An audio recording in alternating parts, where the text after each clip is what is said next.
Olá, amigos e amigas, sejam muito bem-vindos a mais um episódio do podcast Haja Luz. A minha oração é que Deus possa falar aos nossos corações, ministrar a sua palavra de maneira simples e clara e que ela produza o fruto que o Senhor deseja nas nossas vidas, no nome de Jesus. A mensagem que eu quero compartilhar com você hoje, eu queria dar o título dela o seguinte: Dureza no coração. No livro de Êxodo, no capítulo 1, vemos a história de um povo, Israel, que estava sendo escravizada, vivendo em sofrimento, angústia e opressão por meio de Faraó. Eles clamam a Deus e Deus ouve o clamor deles.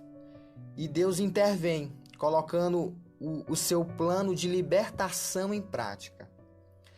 Nos capítulos 2, 3 e 4 de Êxodo, observamos o livramento e cuidado que Deus tem para com Moisés, esse que se tornaria o libertador de Israel, ao lado de seu irmão Arão. Nos capítulos 7 ao 12, nós observamos as 10 pragas que Deus envia para revelar o quão poderoso Ele é e que tudo estava sob o seu controle. Já no capítulo 14 de Êxodo, observamos de uma maneira maravilhosa e extraordinária o povo de Israel passando em mar seco, totalmente seco. Deus abriu o mar para que o povo de Israel pudesse passar. O povo ali estava sendo perseguido pelos egípcios e Deus, de maneira maravilhosa, de maneira extraordinária, abre o mar e todo o povo passa no mar, pelo mar ali em terra seca. E quando todo o povo passa, e o povo do Egito tá ali, os guerreiros do Egito, as águas vêm e engolem os egípcios, matando cada um deles. E até aqui, tudo que Deus operou, realizou, os milagres extraordinários deveriam ficar marcados na mente e no coração de cada um que vivenciou toda aquela situação. E tudo isso gerar uma eterna gratidão e confiança plena de que Deus era com eles. No entanto, o que observamos foi um povo que começou a reclamar no primeiro obstáculo, a se queixar da falta das coisas, comparando a sua vida antiga e a situação a que foram submetidos como bem melhor do que o que estavam vivendo agora. Começamos a observar claramente a dureza do coração de cada um deles.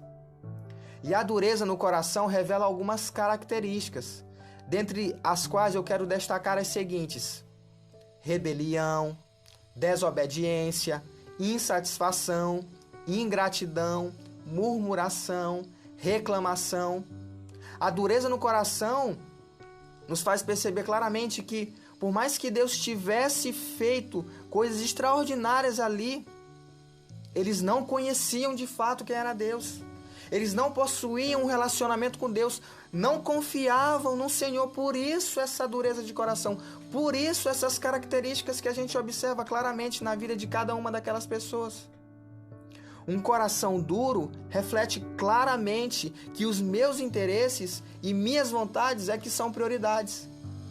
Estou interessado apenas no que Deus faz por mim, nas bênçãos que Ele me dá. E se Ele não me der, ainda fico no direito de ficar chateado com Ele.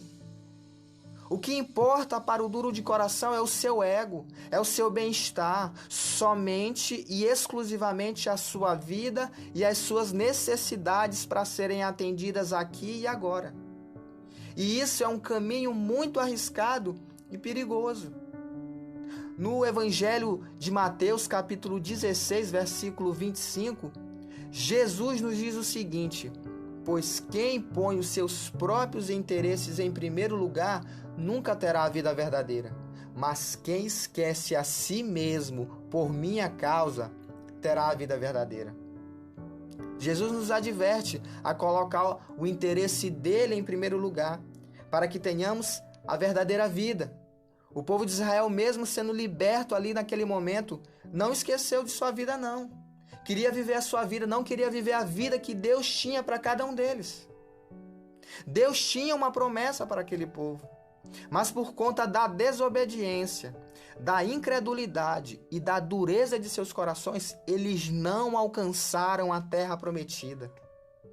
E a pergunta que fica para nós é a seguinte: como anda o nosso coração diante de Deus? Temos esquecido os benefícios que Ele tem feito por cada um de nós? Será que temos agido com ingratidão, sendo rebeldes, desobedientes, só porque Ele não nos deu isso ou aquilo? Será que temos buscado a Deus só pelo que Ele pode nos dar? Será que Ele não sabe o que é melhor para as nossas vidas?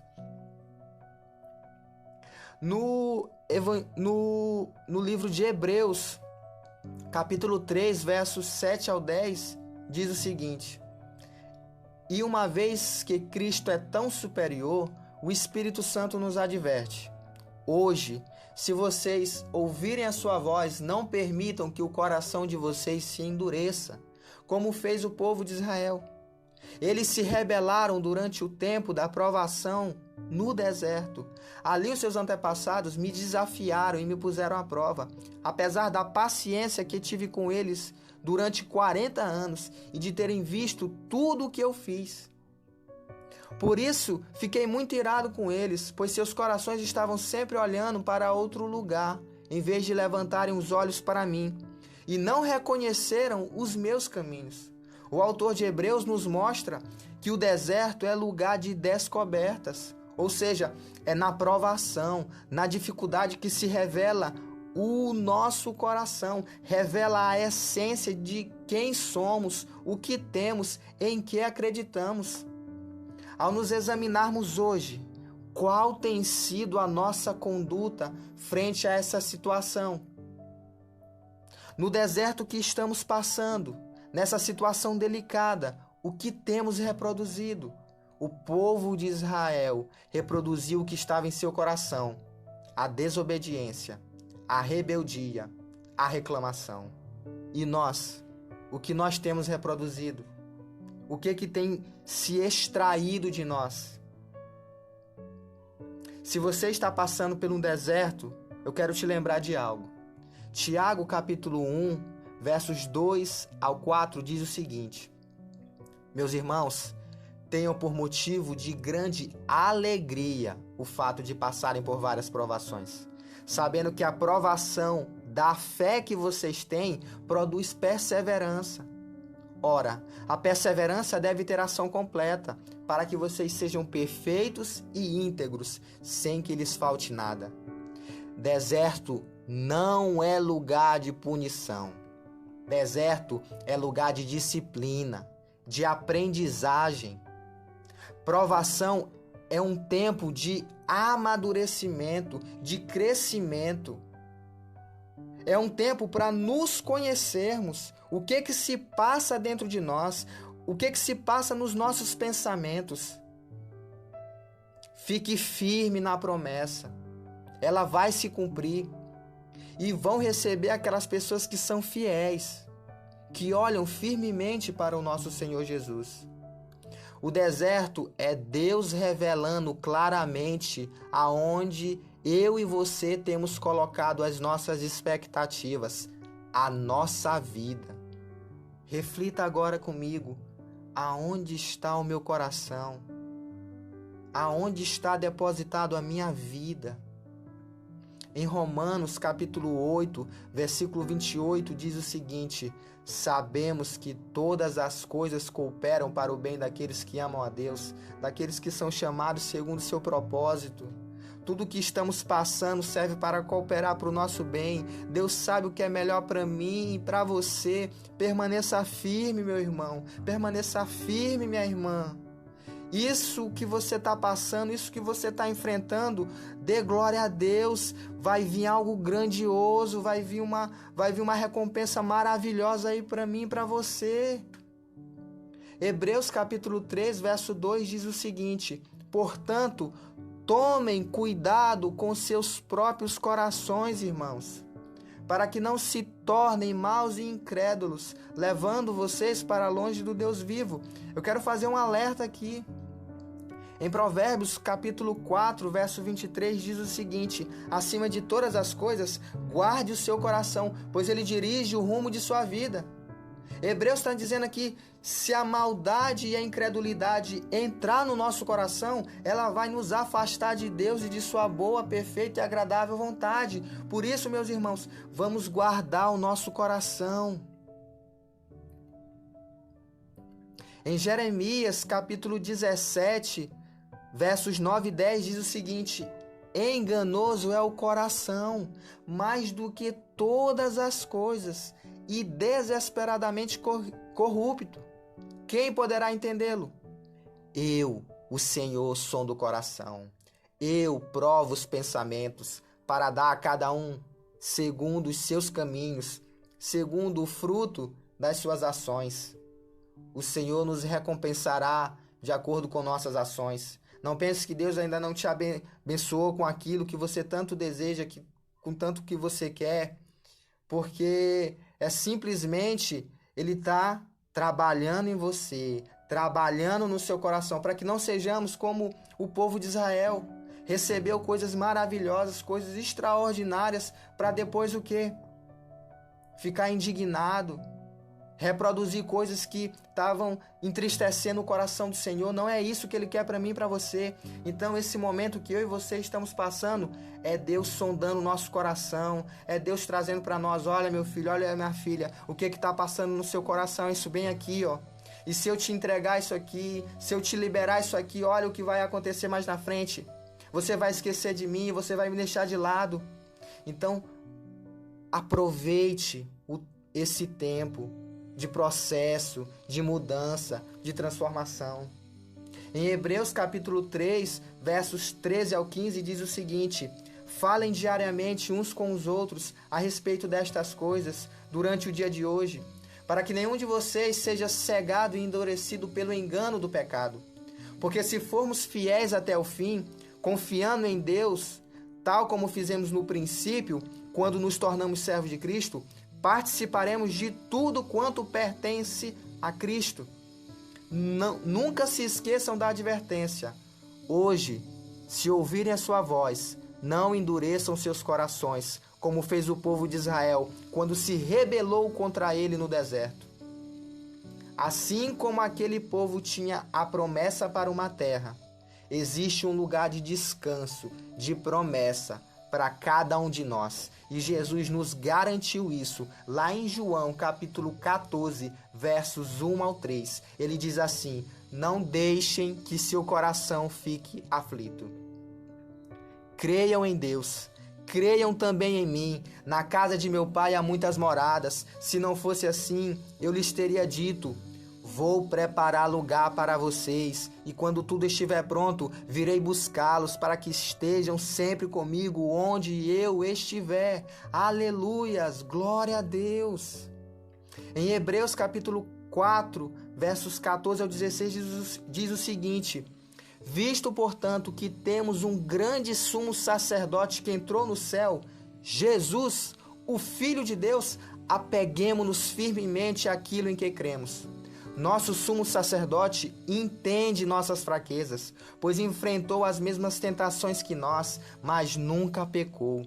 Assim, aproximemo-nos com toda a confiança do trono da graça, onde receberemos misericórdia e encontraremos graça para nos ajudar quando for preciso. Está passando por necessidades e dificuldades? Se aproxime do trono da graça. Jesus conquistou esse acesso para cada um de nós, e ali receberemos misericórdia e seremos fortalecidos pela graça do nosso Senhor, que nos faz suportar e vencer todos os problemas que estivermos enfrentando. Em Ezequiel capítulo 36, verso 26, diz o seguinte: eu lhes darei um coração novo e porei em vocês um espírito novo. Tirarei de vocês o coração de pedra, desobediente, e lhes darei um coração bondoso, obediente.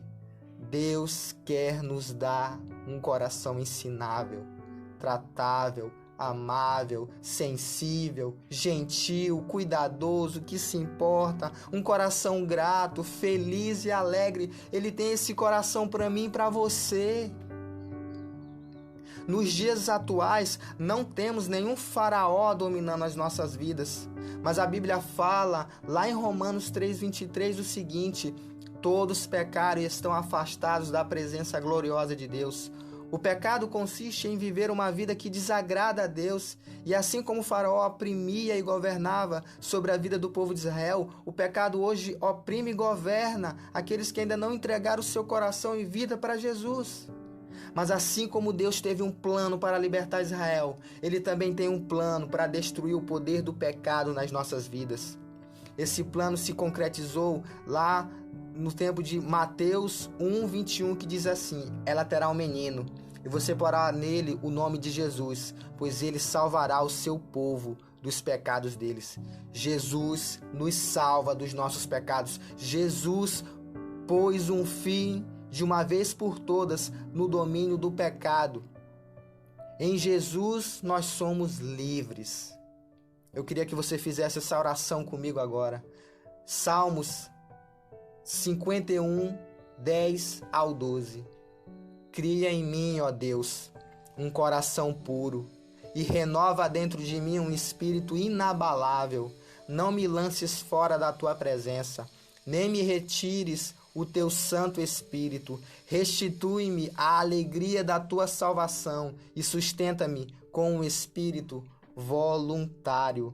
Aleluias, aleluias. Aquele que tem as mãos limpas e o coração puro, que não recorre aos ídolos, nem jura por deuses falsos, ele receberá bênçãos do Senhor, e Deus, o seu Salvador, lhe fará justiça. Salmos 24, versos 4 e 5.